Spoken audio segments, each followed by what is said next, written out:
Hey guys, welcome to the Ninja Warrior Gamers panel that's been changed like 4 times the time it's gonna be. Yeah!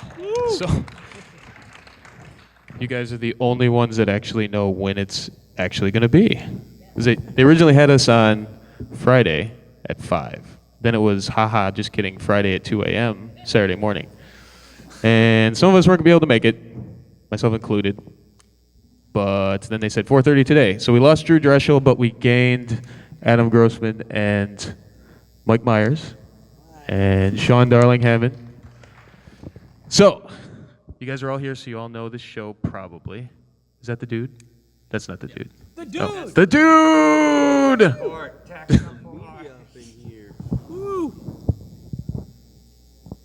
dude! We've semi gotten kind of started.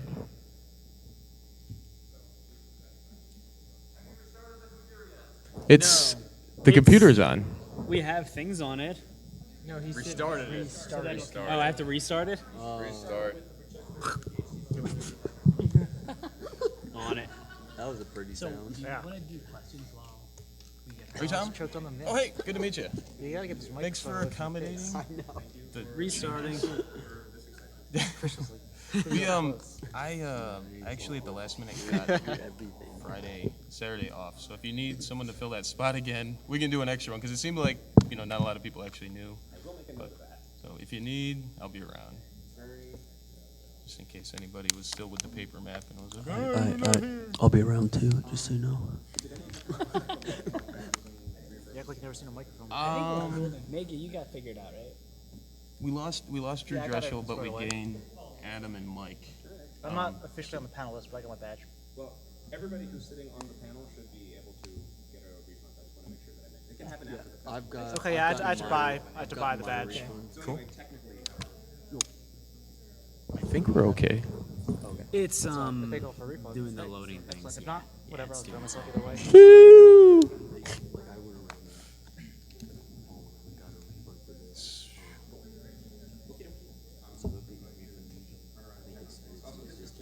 Hey, Chad. Nice to meet you. Oh, nice. oh, nice. He just happened to be the nearest person who I thought he felt the projector. Yeah. Projector's not super essential, but Sweet. Thanks, man. All right. So, Ninja Warrior Gamers panel. So, if you guys have been following the show for a long time, you know that it started, in America at least, on G4, which was an offshoot of Tech TV, turned into G4. It was a gamer-centric channel. So a lot of the guys that had started watching the Japanese show on G4 tended to be, gamers, nerds, otaku, all that kind of stuff. A lot of us fall into that category. And we were coming to MAGFest anyway, so we thought, why not, try to make something that bleeds the two together, give people something to relate to on both things if they're fans of the show and obviously gamers. So, it was a Japanese show. A lot of us grew up playing Japanese games, and got into Japanese culture through games. And when we saw it on G4, we were like, oh my God, this is, it's show in Japan. It's like a real live action platformer. Sasuke was, Inoue Masato, one of the original directors of it, said that he had planned it out like a level on, levels on Mario or Donkey Kong Country and stuff. So it was natural that a lot of us just jumped right into it. We're like, I've got to do that thing. So we, a lot of us learned how to edit videos and, started training for all these crazy things and put in for it. And eventually, a couple of us were lucky enough to get to go over in Japan and be on it. Stratus and James. And a lot of us have been on the American version. We still all want to go to Japan, but we're making do with what we got. So I'm gonna let everybody kind of introduce themselves and talk about how long they've been doing it, what got them into it, some of the things that they've done on the show, and then talk a little bit more about that stuff. And then you guys can ask us whatever you want. So we'll start with Ryan Stratus. No boundaries. All right. Oh, As boy. long as you speak mostly English, we'll be okay. Oh, great. All right. Hey, everybody. How you doing? My name is Ryan Stratus. I've done Ninja Warrior now, God, what is it, like 8 years, I guess? Ever since G4 did the American Ninja Challenge, that was before it was its current version where it was like an open tryout. So I've been doing it for a long time, and like you said, I was able to go to Japan. That was pretty much a dream come true to be able to go over there and see all those athletes that we've been seeing on TV for a long time, like Nagano, Takeda. All those guys have been our heroes from the show, and to actually compete alongside them, that was a huge honor. And so that's been one of my favorite memories from the show, and thankfully been able to stay consistent competing every year. But yeah, first time I ever found out about the show was through G4, just flipping through the channels, looking for some nerdy video game attack on the show or something similar along those lines, and there Ninja Warrior was, and I was like, man, this is perfect. I don't know, this is I was already doing obstacle courses through the Army, so I always kind of enjoyed that kind of thing, but for some reason, it being on a video game channel just seemed to fit right in with all of my other interests, so that's how I first found out about it. I'll pass it off to here, James McGrath. Hey, I'm James McGrath. I've been doing this since 2011. Yep. And I, like most of these guys up here, I was watching G4 one day, and all of a sudden I think it was midnight or something, where they had like the midnight spank, and all of a sudden Ninja Warrior comes on. And it was after a rerun of like Attack of the Show or something, I can't remember, but it comes on, and immediately I was just like, oh my God, what is this? I need to know more about this. I need to go do this. And as it got more and more popular, the American Ninja Challenge started happening. I actually got really excited about that, decided I was going to go film something, but before I did that, I was going to look and see, what videos were getting the most votes. And when I did that, I was just like, oh, yep, I'm not going to do this. Like, I can't do flips. No one's ever going to vote for me. Because it was just like the top 10 guys were doing these incredible, like, feats of strength or just flipping around a lot. So I was like, yeah, what's plan B? I'm going to try and go to Japan and just try out over there. But fortunately, American Ninja Warrior started happening, and I sent in a submission video and bought a plane ticket before they even contacted me, which they never contacted me. So, so I went straight to Venice Beach, and just spent a few nights in line with some interesting people. And yeah, now I'm still just doing that. Like a beast. One of the beasts. I'm Mike Bernardo. I've been doing it since ANW2 started around the same time as a lot of these guys. Professionally, firefighter and paramedic. I grew up with gaming. It's been something that has, the stories and characters and music and everything has always been something that has been part of my identity, as something that has motivated me, in work and in training and everything. So when I found G4, I feel like it was the same kind of thing. It was like a late night thing where I was watching like Cinematech or something, where they would just show like the trailers and the cutscenes from like a lot of games, and like afterwards it was Ninja Warrior, and I was like, what the hell is this? It's like, I love Japan. I love jumping around like a crazy person.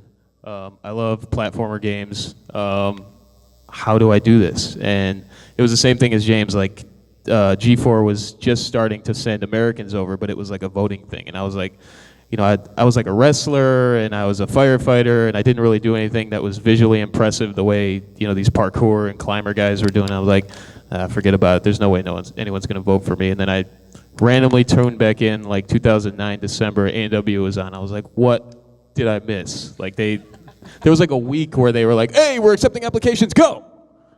All right, we're done. Come out to Los Angeles and jump around in this Best Buy parking lot for 2 days. And that was it. And then they sent 10 guys to Japan. I was like, Argh!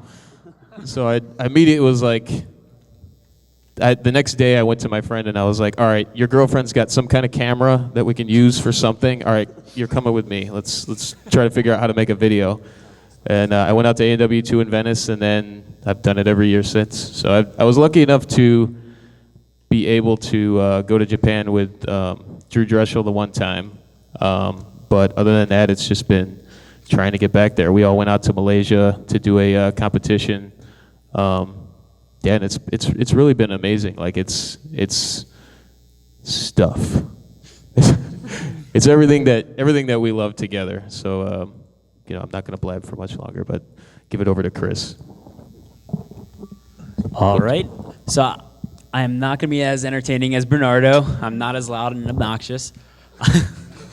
I've been doing AEW since season 2. Similar to these guys, I used to watch G4 with my younger brother.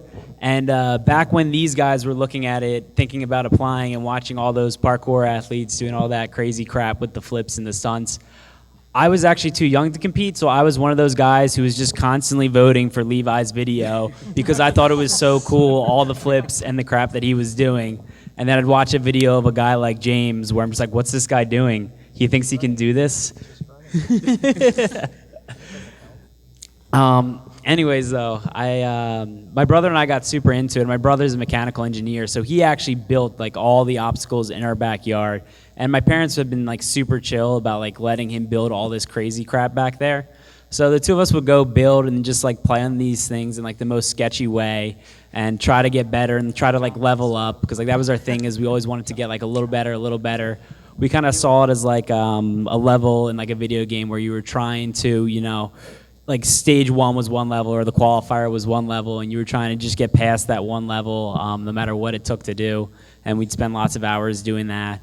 And then we'd also spend lots of hours playing Smash and talking about how we could have or should have done that and not actually doing that. And any of the ninjas that know me or have hung out with me know that whenever we get together, we always have some type of Smash Bros. Tournament. I run a gym in New Jersey where we have... we used to have an what? James thinks that he wins the tournament, but he never actually wins the tournament. He usually gets his butt kicked. When is it anyone? So anyone who knows me knows that I'm heavily into the old school, the N64 style gaming, and it kind of correlates. I usually switch back and forth. I'm either gaming really hard or I'm training really hard, depending on my mood. Old school for him. Yeah, old school. Old I'm school younger. for the children. Anyway, that's a little of my background story. I'm going to pass it off to Sean.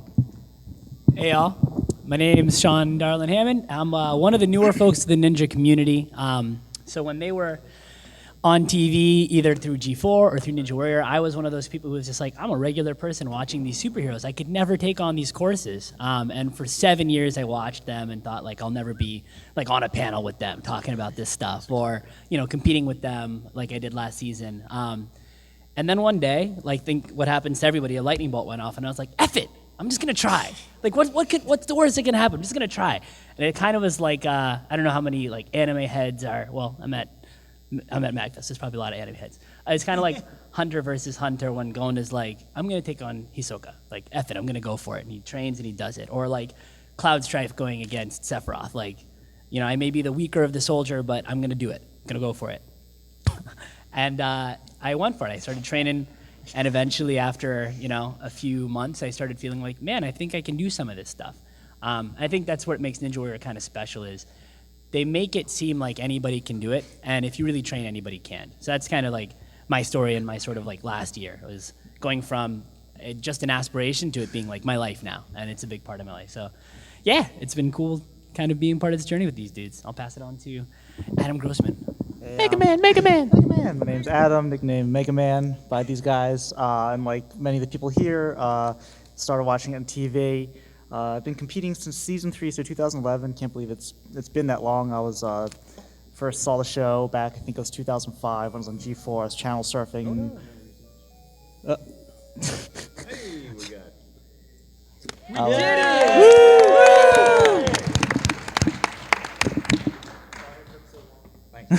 Thanks. No problem. Thank you. Thank you. All right, Another round of applause for that guy. Yeah, that guy. So, but yeah, and then so I was like a lot of the guys. I was just channel surfing. I was actually channel surfing with my dad, and the show came on and was enthralled by it. And one of the other things that hasn't been mentioned about it yet, it wasn't just the the obstacles and the people going through it, but it was also, I think, the other half of it was the way they presented the material with the announcers. They had, your Japanese announcer passionately, screaming in Japanese, and the subtitles were at the bottom. I think that was a lot, a big part of it too. I can't do any of the Japanese. Like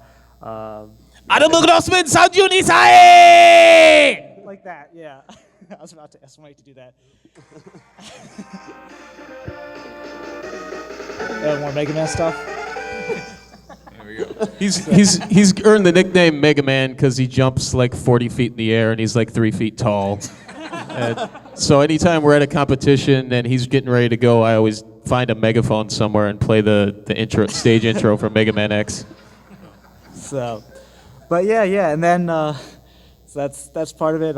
But it's been an incredible experience. I've been very very grateful and fortunate to be able to be part of the show, have been part of the show since 2011, and have met so many incredible people. And it's not just an athletic pursuit for me, but it's also become a big social aspect. Just everybody, half these guys were at my wedding and all that. So, but anyway, I'll pass it on to our final person, Mike Myers, aka the Deadpool, the Course Killer. Yeah, for some reason I have multiple nicknames. I don't know why. I got Deadpool from when I was doing parkour, and then I got Course Killer from my rookie year on A&W, which was this year. They I wouldn't was let same him with use the nickname Deadpool because that's trademarked. Yeah, unfortunately, that's usually what most people knew me as. And then when I changed to Course Killer, everyone was so confused. Like, who is this person? I'm the same guy. Who came up with Course Killer, though? Oh yeah, Sean will not let me live down that he came up with Course Killer. Right.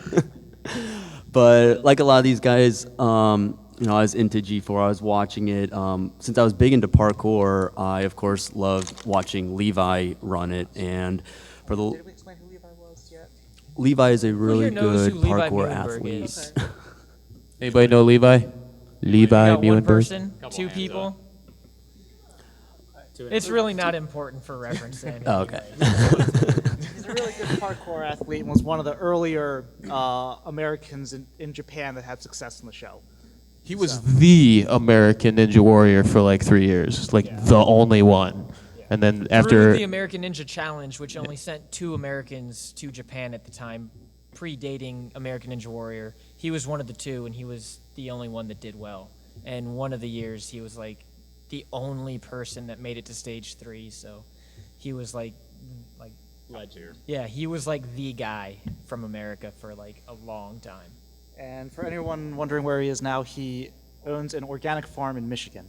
A He self-sustaining decided to, organic switch, farm. Switch gears. Yeah, he kind of took like completely a 180. off the grid.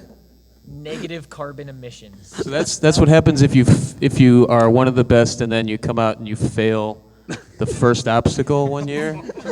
You will go and throw away all of your electronics and start farming in Michigan. So does that mean Chase Armitage is going to do that? Yes. To his defense, he did just, when he failed the first obstacle in season 4, he did literally just get back from somewhere in Asia helping doing stunts in the Matt Damon movie, so. But back to me. Sidetrack. Very, very good. So I've been doing this for about a year and a half now, and oddly enough, the very first exposure I had to actual ninja obstacles was at Chris's gym during a Pro Ninja Warrior weekend. And I thought it was actually awesome that after this past season, I got invited back to be a coach at the actual event, which completely blew my mind because all these guys up here were pretty much my mentors for the entire year. I think I met all of you guys that first Pro Ninja Warrior weekend, and ever since I've been training with them. They're great guys, and the Ninja Warrior mentality is amazing. Most sports, it's always me versus you, I want to beat you, I want to crush you. Here, we don't want to crush each other, we want to crush the course. So even if you fail on an obstacle, there's multiple people who will come back, go to all the contestants and say, hey, just so you know, watch out for step 3 on the devil steps. It tilts or it's slippery, there's no grip tape or whatever, because we want to help each other beat the course because it's all of us versus the course. And I mean, because of that, we've had 2 people this season that actually beat the course. Jeff is the first. And we were trying to get Jeff Britton here, but he's been really busy. During the football season, he's like basically away from his family most of the year because he's a cameraman for he travels around to the different college games and does cameraman stuff. So this is the time of year where he's doing getting back to his training and being with his family and stuff. So I didn't want to rip him away from that to be with the rest of us man children for the weekend. He's got some time to put in to make up. So, all right. I'm good. So we're just going to show one of the Japanese course runs. I'm not really sure what to expect here, but this is one of the guys that I had idolized in Japan. Not idolized, but I thought he was really cool, and it kind of embodied all that stuff that got me into it from loving Japanese culture and video games and everything. And just you'll see the way Sasuke is more it's the production is different. Stop screwing around. You gotta let it load, bro. You gotta let it load. Pause and load it. Do we have audio? Oh, yeah. Oh, here we go. We should have audio. Might I just put the microphone up? Turn up the audio. So if anybody is like a living video game character, it's Asakazuma. Everything from his pants to his screaming to writing stuff on his body and everything, and just emotion. He cries whether he wins or loses. I mean, he's just all over the place. He is emotionally unstable. We still don't have When he's on audio. the course, when he's in the hotel lobby, It's already all the way up. he's chilled. Chain smoking. Chain smoke, yeah. A lot of my chain smoke. Don't do it. Help us. Use us. We're working on Do you want to just... it. You just commented. Yeah, dude. Just No, dub it. that's part of the thing. Try it again. Do we have... So you Speaker, unplug anything? this and then just put the mic next to it. We turn up the volume. Yeah, we could try that.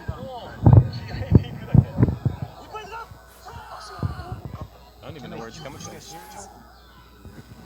Let's get a couple of mics to over here. We're very tech savvy, as you can tell. Across the street. This is the best part. It's by everything. It's just not picking up. He's crying already. There's Drew.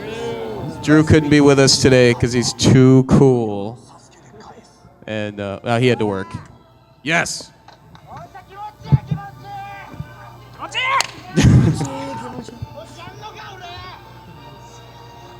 So most of the music that they use in Sasuke is actually from anime and video games. It's stuff that they've used. I don't know if they have rights to it or whatever, but they use it. They don't care. They don't have rights to it. They don't actually have rights to it. Sasuke Tamashi. Actually, for this, they have rights to it. Anything in Sasuke. So everything from the graphics to the leaderboards to the pyros and everything is just set up like a human video game. Dog grip. That's all right. It's so laggy.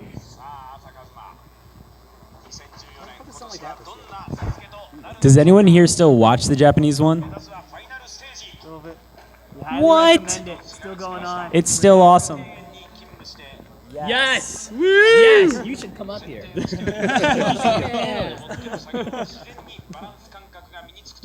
So you're only going to find these episodes now on YouTube. You're not going to be able to see them anywhere because G4 would always play them, but they stopped showing them after season 27.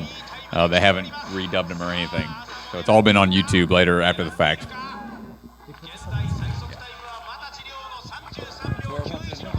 So what he's doing looks way easier than it is, having done this just 1 year. It's grueling on the body to go that fast for that long and do that many things. And he makes it look super easy. And then he's like, F it, let's do some shoulder dips. I'm gonna cry. Nagano! Another one of our heroes. He's like serious. That's his wife, his fiance. Yeah. I guess. So yeah, it's super hype. It got all of us like Japanophile otaku video game guys super into it, and we got to go and do this crap. But also like before we how much time we got?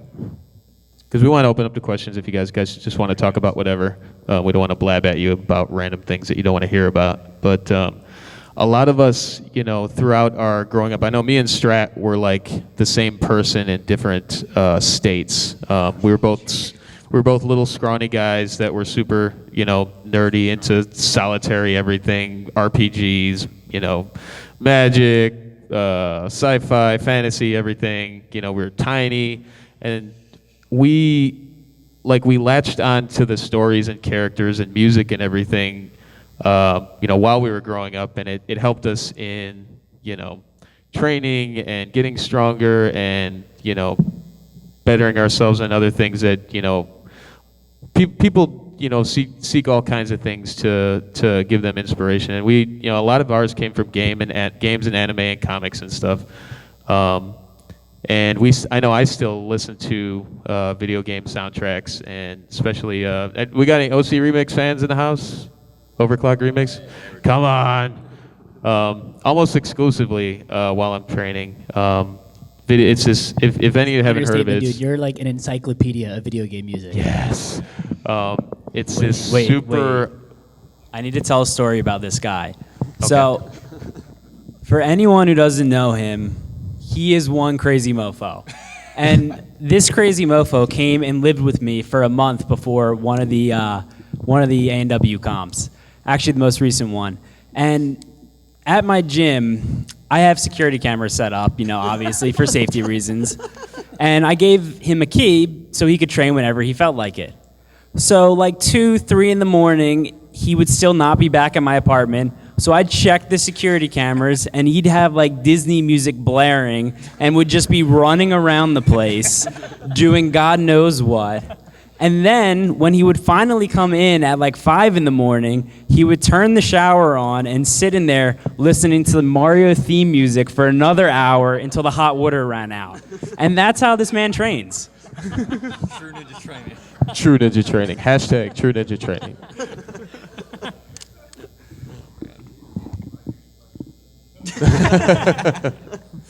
But yeah, we love if you guys are familiar with OC Remix, I know they've got they're usually here. They're awesome.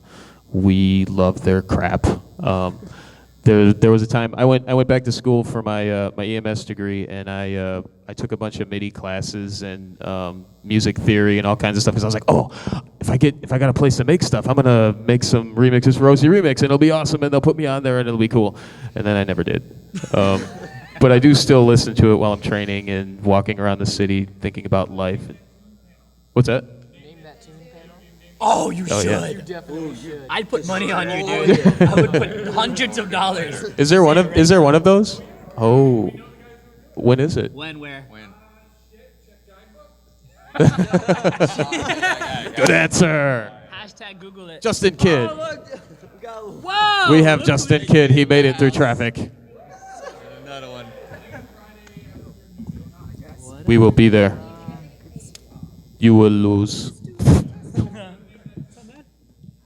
Justin Kidd is another ninja veteran, nerd, super Japanese guy. Lived in Japan for a little bit. Super gamer. I'll let him say some things. Hello, everyone. Mike introduced me better than I can introduce myself. But yes, I have a past of gaming, obviously. I hope everyone else here does also, because, MAGFest is kind of cool. Show of hands, is this your first MAGFest? Who's first? Wow. Nice. Woo! Yeah, welcome. Oh, this guy. I'm coming in a little late, so I'm not exactly sure where you guys are with the panel, but... We're at the part where you introduce yourself. Yeah. And say some my name is, stuff. My name is Justin Kidd. We basically just went through us and said like how long we've been doing it, how many years we've been on the show, what got us into it when we first saw Sasuke and Ninja Warrior, and how it relates to gaming and anime and all that good poop that we love. So, I've competed in American Ninja Warrior for 4 years now, or 4 seasons, sorry.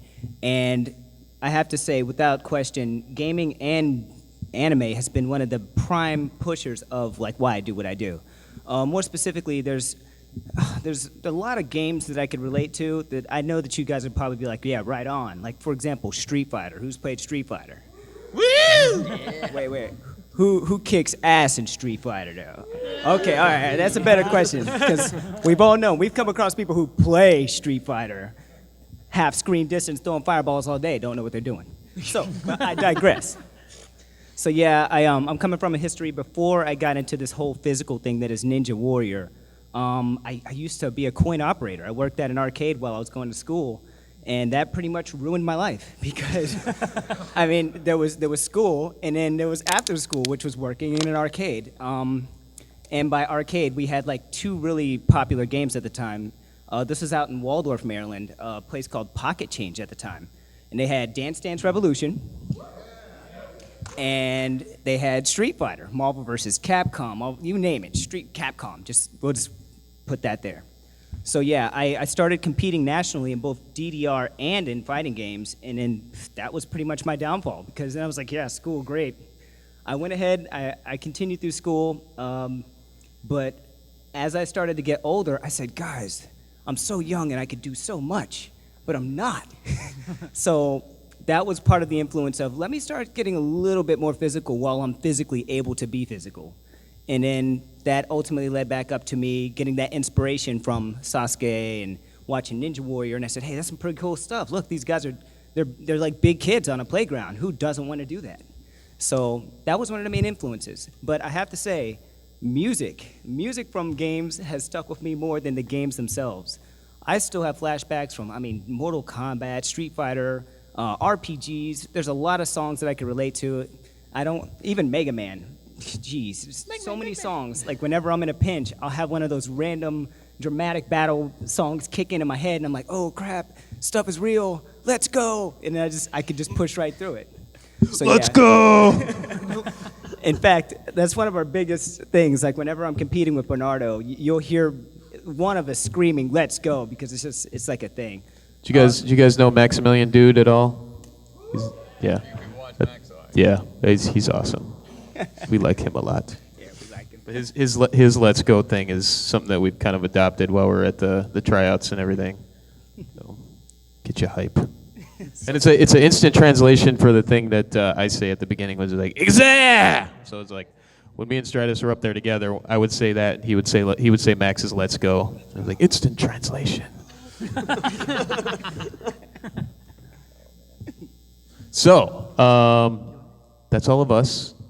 You guys welcome to ask any questions you want to about the show or the history or us doing our thing or whatever you guys want to know about. I'll start with a commonly asked question. Is the water cold? That's probably the most common asked question. Yes, it's cold, and so are our hearts after we fall into it. Especially in Pittsburgh this year.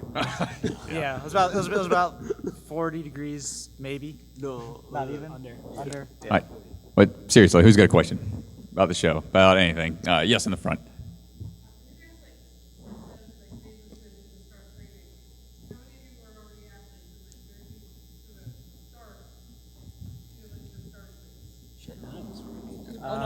Good question. Yeah. Who's taking it? I can. For myself, I had a background in running track, and at the time I was doing MMA. But when I started training, I knew I needed upper body strength, so I started doing like pull-ups and mostly just pull-ups because I sucked at them a lot. I could do like 4 pull-ups when I started, and it I realized like that was something I needed to work on immediately. So I kept doing all my other training with like trying to do as many pull-ups in a day as I could, and I think I've capped out at like 48 so far. But yeah, it's... Yeah, you couldn't do an extra 2? Couldn't get those extra 2, James. I said, couldn't get those extra 2 to be an even 50. That was my goal. My goal was when I looked at it, I was like, how many pull-ups does someone need to be able to crank out in a row to like just be able to do stage 3. And I was like, 50 sounds like a good number to where if you can do 50 pull-ups in a row, you can handle stage 3. So for about, the past 5 years, I've been trying to hit 50. How are the pull-ups done? Did you allow shakeouts or just straight? No, just in one just set. straight. One go. One go. Yeah, both hands on the Well, that's not by shake. What are we doing? Because the world record. I'll jump in on this one also. I'm coming from almost no physical background. I really was that 80-pound weightless geek that just played video games and was on computers up until I started being physical. To be completely honest with you, going back to gaming. Well, one more thing. When he says he was weightless, if you see him climb, he is weightless. He's still weightless. Yeah. He really is. He acts like now he's 50 pounds instead of 80. They humble me. I still have weight. But no, to be more specific, gaming. I mentioned DDR, but to really trace the genesis of how I started getting more active, I have a martial arts background, but that paled in comparison to the amount of work I put into a game called Pump It Up. Show of hands, who knows about that? All right. So in the land of America, before DDR, there was Pump It Up where I was at.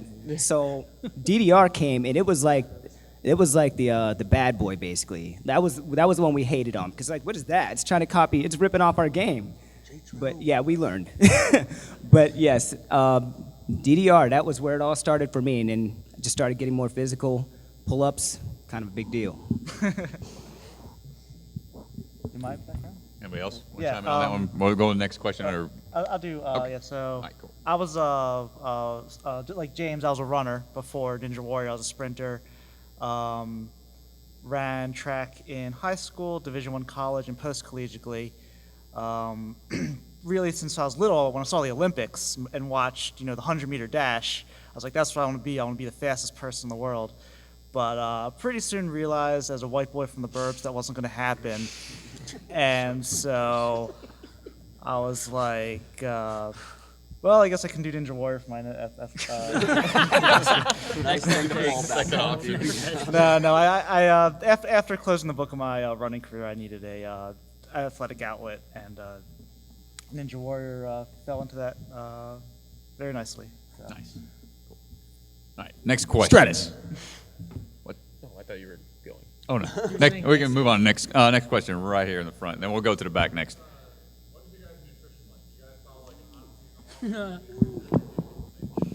James is the worst. We walked around for like a half hour trying to find food for this guy because he won't eat anything unless it's like grass-fed, organic crap. Meanwhile, I'm stuffing down Reese's and milkshakes from Chick-fil-A. There was one time I was in a restaurant with James, and we were all eating, and James just ordered a bowl and a plate because he had his own stuff. So he just took the bowl and the plate and then went up to his room.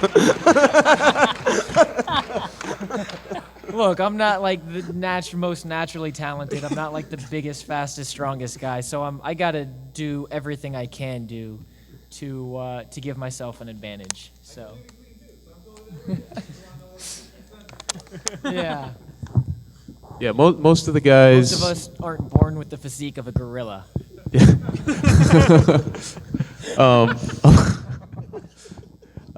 That's like a really big struggle, especially because Ninja Warrior is it's not like a what do you call it? Like a well-established sport that everybody has been doing for a million years, and there's books and books and books on this is how you train, this is what you eat, this is when you lift, this is when you're off, this is when you run. It's like we've been kind of writing the book on how to be this thing, and a lot of the guys that have been able to find the right combination of weight to strength to agility to all those things are the guys that have been the most successful, guys like Isaac and Jeff and Ellett and a lot of those guys, and James McGrath, and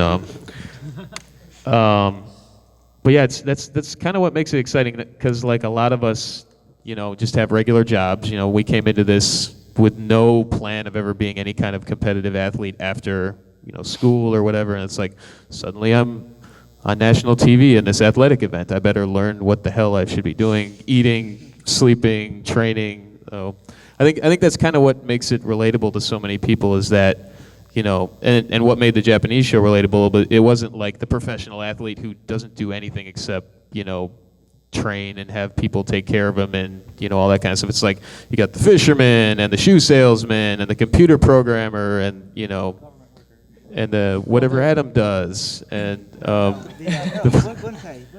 Yeah. there are those people, there are professional athletes that are on the show. right. I think the big takeaway with it is they typically don't do very well compared to the shoe salesman or the fisherman or the firefighter. But yeah, I think that's gigolo. definitely what makes it relatable to people is like regular people pushing themselves to do, really crazy, extraordinary things. So we're working on the diet. Some people are better at it most people are better at it than me. But yeah, eat clean. Are you the one in the back? I got Back in the beard- back. No, I got the guy with the Metroid shirt.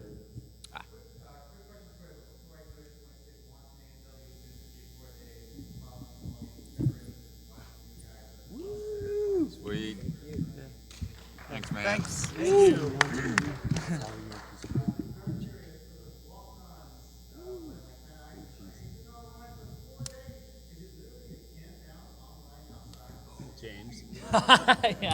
The Uber walk-on, James. Yeah, so depending on where we're trying out, the rules are different because like at Venice Beach, the beach closes at 11 p.m. So they kick you out.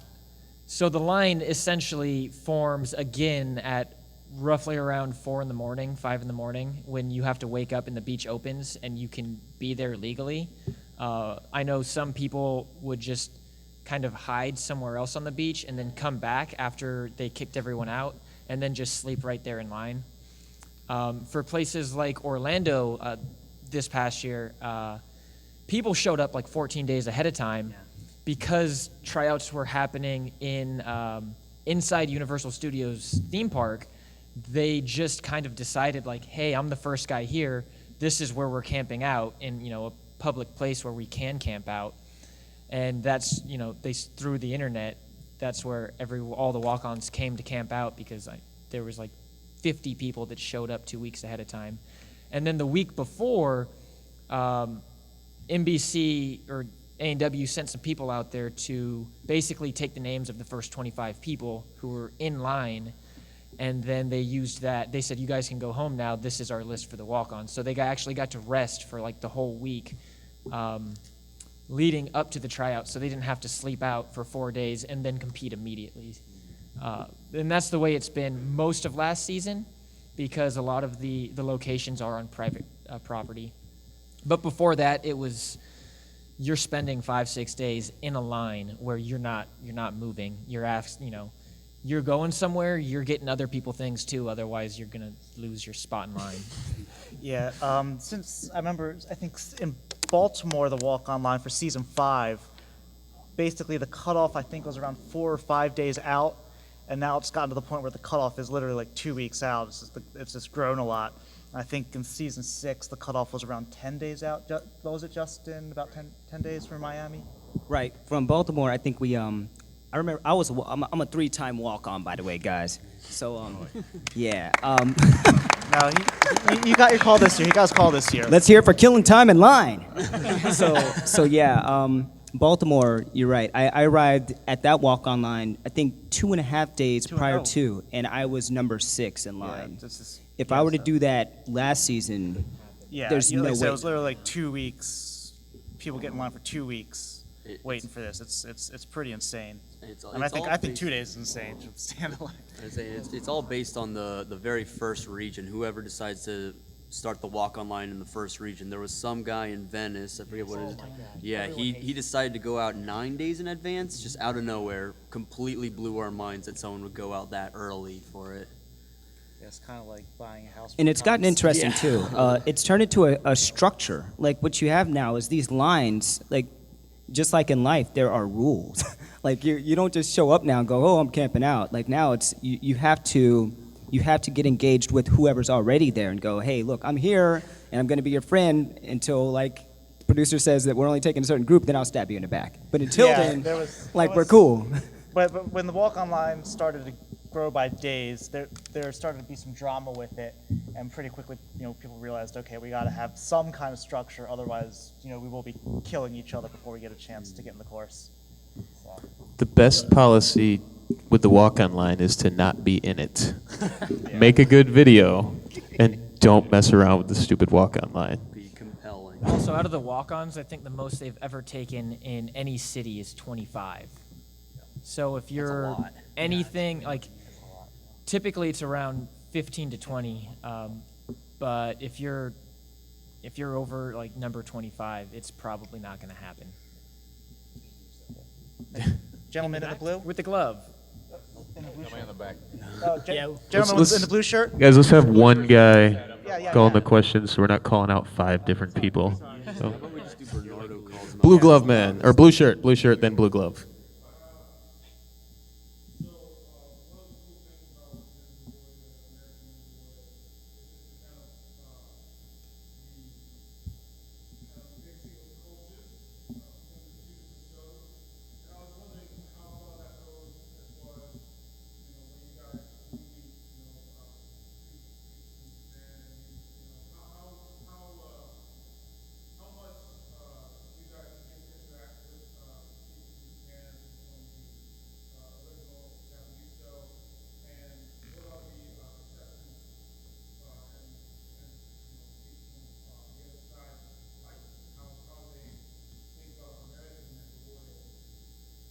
Okay. It's actually been one of the coolest things about it. For those of us that have gotten to go to Japan or be in any of the other things or been there when they've been over here is, I know for a lot of us, we grew up enamored with Japanese culture and everything from all the things that we enjoyed about it.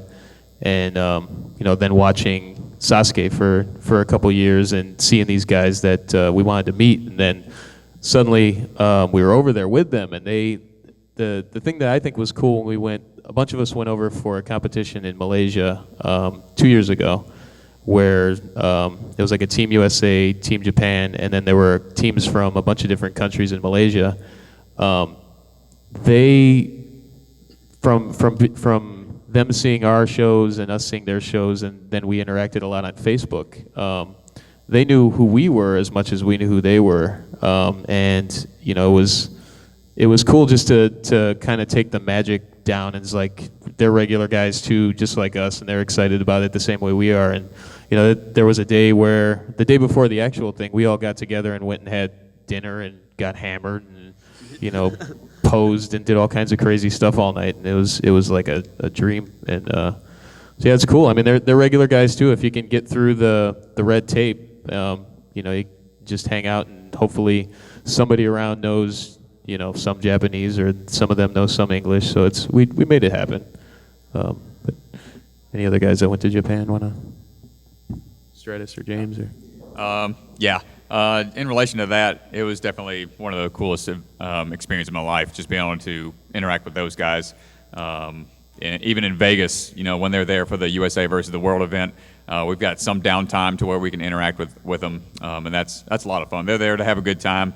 And when we're in Japan competing at Sasuke, it's I'd say more of a festival kind of feel than it is in American Ninja Warrior, where you got the big lights, you've got production guy yelling at you to be in your spot on the camera, go talk to Christine Leahy, get back, we got to do that again. There's a lot of that, a lot of stuff behind the cameras that you don't see. That's more production Sitting value. in pens for hours, like caged meat. Yeah. So American Ninja Warrior production value is a lot higher, and they want it to be more of a TV show. And Sasuke is more of a festival. Go out there, have a great time. There's that seriousness to it later in the stages, but it's more of compete, and the camaraderie of it is more Sasuke, more of the honor kind of thing compared to A&W.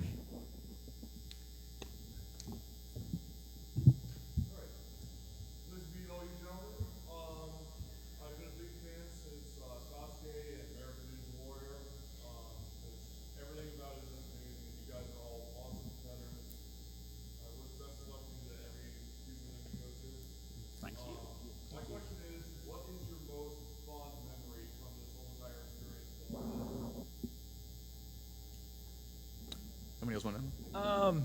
I'd say one of the ones that tops the charts for me is definitely season 3 when we went to go to Japan, because I mean I've always wanted to go to Japan and visit Tokyo, and I all of a sudden was doing that while competing on this show that I'd only known for not that long. I'd been training an entire year for the singular purpose of competing on this show, and all of a sudden I made it to the point where I'm going to the finals in Japan. And that week we spent in Japan, like the 5 days out before the competition, they were taking us around to, like, every day it was something new that we were doing that was just really cool. Like, take us to, the business district of Tokyo where all the tall buildings were, and they take us to the top level of the tallest building.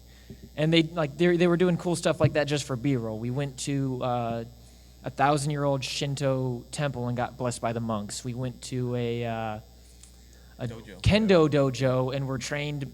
The guy that trained us was like the world's foremost authority on Bushido, and he ran the history division at Tokyo U. Like, this guy was intense. Doing all these like crazy things that Tokyo for me was like everything I could have hoped it was, and then like more. It was crazy. And so that, to me, because of that whole experience of doing something I'd always wanted to do since I was a kid, was probably makes that the highlight, because it's tied. It's just so intertwined with the whole Sasuke Ninja Warrior experience.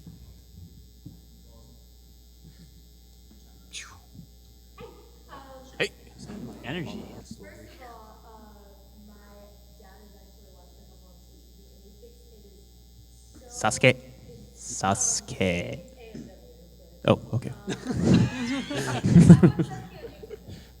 dad has watched AMW, and he just thinks it's completely insane how you guys do some of the stuff like the inverse law. He always mentions that, so you guys would like to know. All right, here's another question. I had a bunch of questions, so I picked one. What is your, speaking of that, what is your favorite obstacle or your favorite course? Good question. Sean Darling Hammond, go. Devil steps. So all the obstacles are different. Some of them are like upper body intensive or endurance intensive or power. But the devil steps are one of those like mental endurance and physical endurance obstacles. So you walk up to it and it's just a bunch of steps. You can use your hands to go up and down. And it seems really intimidating because it's massive. And what makes it fun is at the moment where you feel physically and psychologically like, I'm so fucking tired. This is not going to happen. I'm going to get so wet and so cold. Something kicks in. And you're like, no, I came all the way here. This is my one chance. I'm going to freaking do this. And when you get through it, you kind of feel like you leveled up a little bit. Like mentally, at least, you leveled up a little bit. And that's, I don't know. For me, that was my first experience of anything in Ninja Warrior, is doing devil steps as the first hard obstacle. So yeah, it's kind of like a really exciting moment. And then watching your friends do it is even more fun. You're like, they're leveling it up too. It's great. That'd be my answer. So, Or go ahead. for me, it's a different obstacle. Pretty much almost the same answer is the salmon ladder. The first year I competed was season 2, and no one would have known that. And I could have, had them say that season 3 was my rookie year had I not told them that I competed, because they couldn't find any information on that. I walked on season 2 and failed on like the 3rd quad step. But he came back, and that was one of those things where I saw the commercial on TV, like, oh hey, we're having open tryouts, and I was like, what? And I realized, oh my God, I'm going to be in LA on that day. So I went out there like 4 days in advance and camped out and waited. But I failed the 3rd step, and then I sat down and watched everything else. And one thing I noticed is that everyone was failing the salmon ladder, and even guys who I knew were like way stronger, had way more upper body endurance than me, and I was like, why are they failing this? So I went back, built my own salmon ladder, and I was just like, oh, because it's weird. Like, it's really weird to take that bar with you. Like, it's just, there's a mental thing to it, there's a technique to it, and there's also a strength requirement to it. So for me, I've worked on that a lot, and it's now one of my favorite obstacles to do.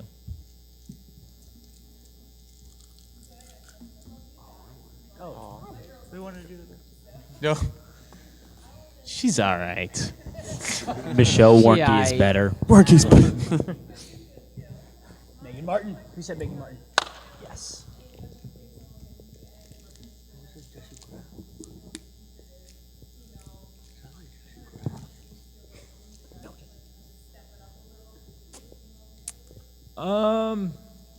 Well, for myself, I don't feel like threatened by any other of the athletes. I think it's been a long time coming that, females are showing up and doing well, because a lot of people are just like, oh, girls can't do that kind of stuff. And it's like, yeah, they can.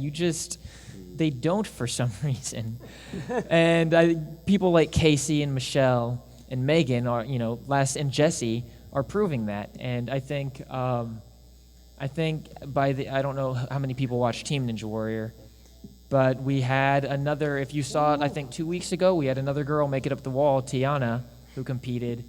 And by the end of Team Ninja Warrior, and I think by the, once Season 8 starts, we're going to have at least 7 girls who are, like, at that level competing. And where you look at them and you go, not only do they have what it takes to compete, but, and probably make it to stage 3, but also they could, they have a good shot on stage 3 because they're so physically strong and so gifted, and they train really hard and work really hard at it. So I think about this question a lot, actually, how Ninja Warrior has changed the minds of the next generation of kids who are coming up. And I think about that both as an African-American person and as somebody who might have a daughter. And what are they going to experience? What are they going to think about their capability as a person?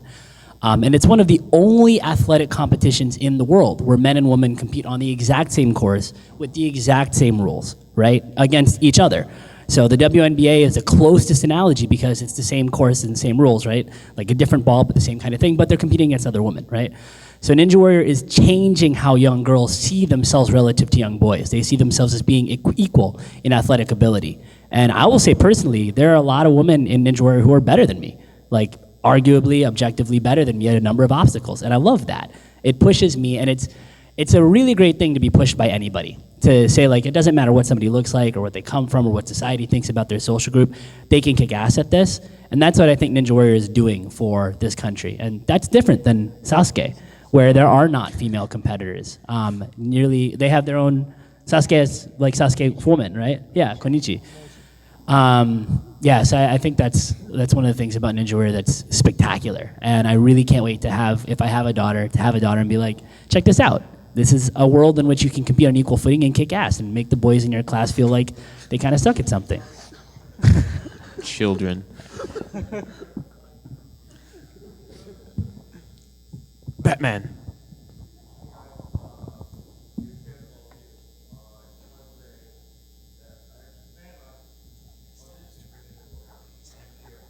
Woo! Yeah! Woo! Yeah, buddy!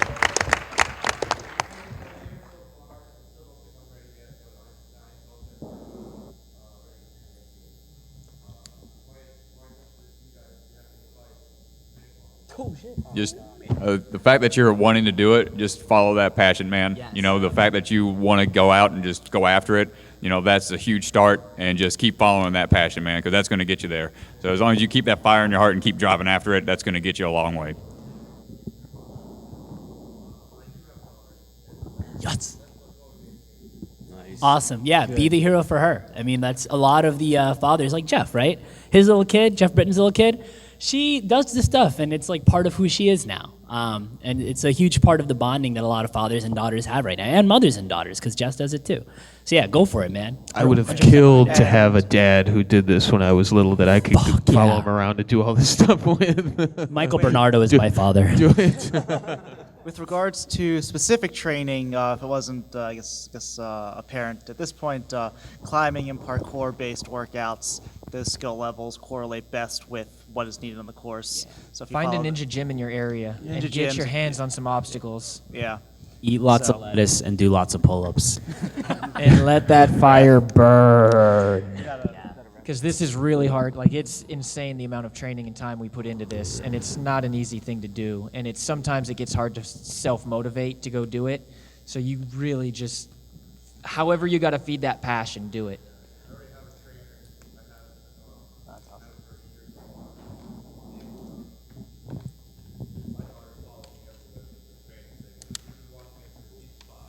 Nice. Yeah, also, remember to put yourself in weird situations. Everyone also always trains for the ideal situation. You never know when you're doing a salmon ladder or something that the rung goes askew. You never know, maybe you accidentally hit a trampoline a little weird. Train for, or there's ice on the course. Or you're nervous. But you want to Because of train the in lights you want and to train in any cameras? situation, any kind of. You just make your training a little weirder than the perfect conditions. All right, guys. My man Tom has given us the wrap signal, and I thank everyone for coming out to our thing. I'm sorry again about all the Thank you all. scheduling changes and last minute subterfuge and everything, but keep watching and keep training if you want to, and we're gonna keep doing it. So have a good time the rest of the weekend. So. Arigato.